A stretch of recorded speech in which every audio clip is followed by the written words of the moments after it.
Yeah, something that's like engaging and interactive is good. Yeah.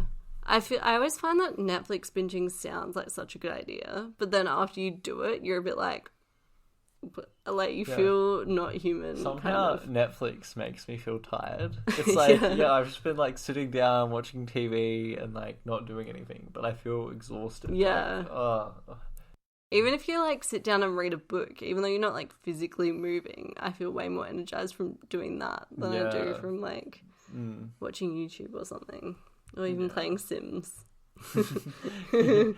Yeah. Well, Sims is interactive. Yeah, but it is. But for some reason, when I play Sims too much, it puts me out of touch with reality because I'm like playing this game where they're living their life and days are happening and nights are happening, and then I'm like, whoa, 5 hours just went past and it's dark, and I'm like, what is going on?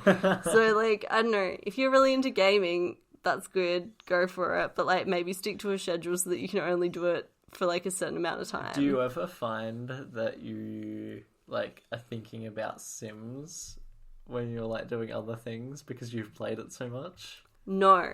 Okay. Like I have done that before, but then that was when I decided I needed to cut back. Yeah. So that's been like a prominent thing throughout like my life. I think I'm pretty good at regulating when it's like time to stop doing something, because when I was younger, I remember Skype was the thing that everyone was communicating on, and like just messaging. No one would ever video call, like no one does that. But don't want to see your faces. But you'd message on Skype, and I remember going to bed and thinking about, I should have Skype messaged this person this, and like overthinking my messages so much. And then I just decided, well, we're not using Skype anymore, for like a good amount of time. And then, I mean, then I just got Facebook, so. Yeah. It was the solution to the Skype problem. Yeah. But I remember similar thing happened with like Ask FM. Do you remember when that was the thing? I never had it, but yeah, I do. Yeah, so I had it, but no, like I didn't use it that much. But I would often go into other people's accounts and look at what they were replying to and stuff. And I just remember like going to bed and thinking about that a lot, and then I was like, no, we're deleting our accounts, we're not doing that anymore. You're pretty good at like regulating stuff like that, kind of, but it kind of has to hit, well, like sometimes it has to hit a bit of a rock bottom before I'm like, especially with something addictive, like I think your rock bottoms aren't that bad though. Like your rock bottoms are other people's like, ooh, like I might be addicted to this now, and you just, whenever you get to that stage, it's just like no more. But like some people keep going. Rock bottoms are like pretty subjective, so yeah.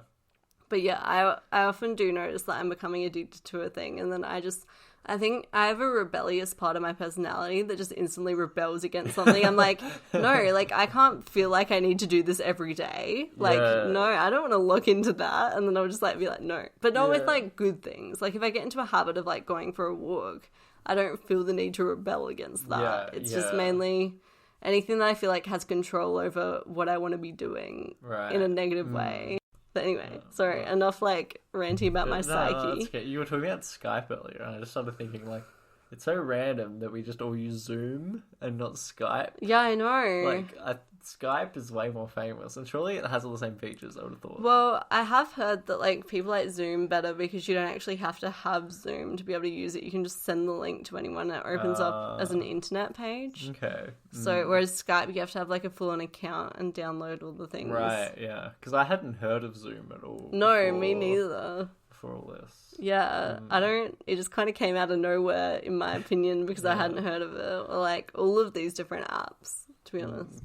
Yeah, I mean, I did find that interesting. I was actually listening to another podcast that I really like, and they talked about that. That's funny. So yeah, you were like, similar train of thought. Yeah. A segment that still remains intact after this time is the real estate current affair. There are a lot of current affairs. So about real estate at the moment. I think it's pretty relevant. Yeah. And I think it will become more relevant probably later. Yeah. When we're less focused on the health impacts of this and more focused on the economic impacts. Yeah, I definitely think the health impacts should come first. But this is something interesting which, like, a lot of people, this might be a controversial thing to say, but I think it's possible that more people will, like, die as a result of the economic impacts of the coronavirus than like their health impacts, which sounds insane, but it's like, I mean, you just need like a very small economic impact and like, I don't know, 1% more people die of starvation in the world. Not and so then, like, sad. that's a lot of people dying, obviously. So like, Yeah. it's definitely possible that would happen. Yeah. But that isn't to say that we shouldn't focus on the health impact. Oh yeah. I think I'm not saying like we should not bother to like quarantine or anything. I'm definitely pro that. It's just funny how there are all these like really like random secondary impacts of all the coronavirus, like the there's way less pollution, and that also has saved lives because like coal, not only is it like global warming and stuff, but it like puts stuff in the air which kills a lot of people, especially in like China, which obviously has like been hit like hardest by the coronavirus. So I think I read that at one stage this was true, that more people have like more lives have been saved in China from less emissions than people have died of the coronavirus. Yeah. Which is crazy as well. I remember you telling me about that, and it's just, it's so nuts to think about. I'll try and track down the article that came from, and I'll link it in the blog post as well. This week's real estate current affair is basically just an update on a bunch of things. Well, firstly, the big four banks are aiding people with their mortgages during this crisis, which you would probably know about if you have a mortgage or if you just turn on the television, because honestly, they're advertising it so much, it's nuts. They're just like, oh, look at us, we're helping you through this terrible time. Anyway, we'll, I think next week we're going to do an episode on ethics and money, which will be interesting because I just swapped over my bank, and so I'm a bit... Yeah. I feel like because all the banks are doing it, they all have to do it. Yeah. Whereas if they weren't, then they wouldn't have to because they're all just getting shit. But like if one of them decides to not be as helpful, then like that bank in particular gets bad PR. Yeah, they need to do that to be on the right side of history, basically. But if they all just like were assholes, then no one would care. No, I feel like people definitely would care. Yeah, okay, but what are they going to do? Are they going to go to a smaller bank? I guess that might happen, but... Maybe, but they might like really complain I don't know what they would do, but it just wouldn't look good for banks. Like people already don't like banks. Yeah. So exactly. So what do you got to lose? So I'm not saying the bank. Obviously, it's good that the banks are helping people. I'm playing devil's advocate. Yeah. Yeah. I think that ANZ is doing like a home loan repayment deferral, so you won't be required to make repayments on your home loan for a period of time. And then they've got like other relief options as well. The Commonwealth Bank has a 6-month home loan holiday and a one-time payment to offset interest on interest costs during the 6-month deferral period as well. It's the Commonwealth. And then NAB... They're all kind of doing a 6-month period, except Westpac. Westpac's got a 3-month period. Yeah. So thanks, Westpac. Yeah, love that. But they're going to do a review. Yeah. Possible 3-month extension after review. So don't sue us, Westpac. But also, I mean, when I wrote up the script, this was like quite new news, but like there's been an eviction ban for this. I think is it 6 months or 12 months? Oh, I'm not sure. Oh, 6 months, yeah. 6 months. Yeah, everything's 6 months except for Westpac. Yeah. They're just like hitting the 3 months with the review. Yeah. Yeah, so that's good. And then, some good news. Yay! Despite the in-person auction ban, many houses have actually sold through online auctions, and they've been way more successful than people first thought they would be. Yeah, that's awesome. Yeah. I kind of understand, like, I don't know, the whole, like, going to auctions thing scares me a little bit. And if I could just do that online, like, you're betting for something on eBay, like, perfect. Yeah, you're probably less, like, nerve-wracking, like... Yeah. Like, you can seriously consider... I feel like in the heat of the moment, I would be someone in an auction that would just stop bidding based on, like, I was just nervous and I didn't know exactly what to do. Yeah.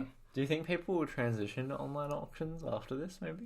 Maybe. I'm not sure. I've always found like auctioneers to be like, I don't really know why they are like they are, but they just like round up the crowd and like get, I don't know. Weird. Yeah, like, does that actually sell houses? Like, it probably does, because why else would they act that way? But, I mean, to me... Well, I mean, there's no way to, like... there aren't people who are doing it differently, right? So, like... No, and everyone expects doing it like that way. So I don't think that, like, they could be doing it that way, even if it's not the best thing to do. I guess it could just be like, we've always done this way. Yeah. You always got to think that, like, that sort of stuff is, like, why they're doing it. It's like... Is there actually, like, is there a way to tell that, like, that isn't the best thing to do? Yeah. Because, like, there usually isn't. Well, an interesting thing with all this moving online stuff is, like, eventually, hopefully, we'll be able to move back to the way everything was and everything will be normal. I wonder how many jobs will just stay online. Because I can imagine, like, it would cost less for some companies to not have to, like, have people in office spaces if they can just work from home and they're still productive. Or, like, whether employers would be way more likely to let people work from home now. Yeah. Like, because I know there's, like, a debate about whether people are really productive working from home or not. But for some people, it's really helpful to be able to work from home. Yeah. So... I know, like, I don't have a job, like, we're at uni. But, I think I would prefer not to work from home. I don't think that would work for me. But, like, I can totally imagine other people it would work for them. So. Yeah. I think this whole thing is kind of teaching me that if I need to, I can. Yeah. So that's kind of empowering. And it's definitely helping me set up good study habits in my house. Because originally my plan for 2020 was just, like, don't be in the house, always be at uni, and then I'll have to study. But... now I'm kind of retraining my brain to recognize that, no, we actually have to study here. Yeah. So instead of just avoiding my problems, I'm, like, creating new habits. Yeah. I think. Yeah. So that's one awesome silver lining, I guess. Yeah. Do you feel like it's easier in that, like, it seems like there will be an endpoint to this as well, though? Well, it's definitely easier in terms of, like, knowing that I'll be able to do my favorite things, like going to the cinema or, like, just going out for food and stuff like that. But I don't know, honestly, if I had to just stay working from home and, like, I could do online uni, I think. Yeah. Okay. Like, I don't know, like, that hasn't been as much of a problem as I thought it would. Like, lectures are probably the worst part about online uni is I find it so hard to just sit through an entire lecture. Yeah. But I don't know, recently I've been working on assignments and I find them pretty easy to do at home, which has been good. So, but in-person lectures are always preferable. Yeah. What about you? Yeah, no, I agree. Like, in-person lectures, it's very hard to give myself, like, find the motivation to watch it online. But if I'm, like, at uni, it's hard to be like, well, I just won't go. Like, sometimes that happens, but mostly it doesn't. Yeah, definitely. Do you find it easier knowing that there's going to be an endpoint to this? Yeah. It being my last, like, year of uni as well was kind of good, I guess. I don't know. It's kind of sad because you're not going to be able to go to your maths balls and stuff like that. That's true, and it's very sad. The Math Society at uni, we're not going to be able to have our events. Yeah, I was really excited to attend this year because I haven't attended since 2018, and I really wanted to. 2020 was going to be my year of, like, showing up to, like, those sorts of things. Yeah. But yeah, not to be. I love that almost all of the resolutions that I made are now like, oh, you just can't do that. So it's just, like, impossible. And to be honest, that makes me feel a little bit better because I'm like, look, even though I didn't do them, it's physically not my fault. Like, it cannot be, like, the fault cannot be put on me, basically. So, yeah. Also, just a disclaimer, this week we're talking a lot about COVID-19, but in the following weeks we definitely won't be. Yeah. It's just, we've got, like, proper themes for the next weeks, but I thought that we should probably just address the situation. Yeah, just do an update. And, do an overall update because it's been so long. We'll move on from real estate current affair to the spending report. Boom, boom, boom. I'm so glad you remembered to do that. It's amazing. So yeah, so it's going to be a bit different. I'm not sure if we're going to still keep this